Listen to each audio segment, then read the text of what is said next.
Programación de la producción en fabricación mecánica. Ciclo de grado superior. ¿Qué voy a aprender en este ciclo? Planificar, programar y controlar la fabricación por mecanizado y montaje de bienes de equipo, partiendo de las especificaciones de los productos a fabricar. Para ello, a partir de la documentación técnica, aprenderé a determinar los procesos de producción.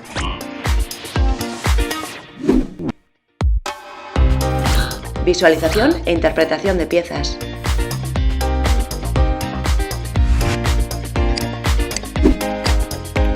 Identificar y preparar materiales, herramientas y operaciones de mecanizado.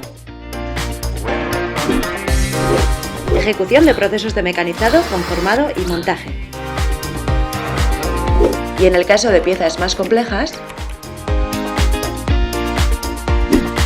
aprenderé a utilizar programas para mejorar la fabricación y el diseño.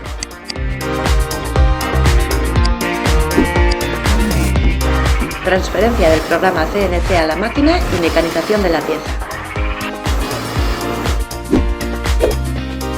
Asegurar y controlar la calidad exigida a las piezas.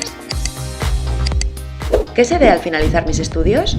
Técnico superior en programación de la producción en fabricación mecánica. Podré trabajar en industrias transformadoras de metales, como programador de CNC, como encargado de instalaciones o como encargado de montadores. Y si quiero seguir estudiando, podré realizar otro ciclo de grado superior o un grado universitario de la familia profesional de fabricación mecánica, como por ejemplo el grado de Ingeniería Mecánica.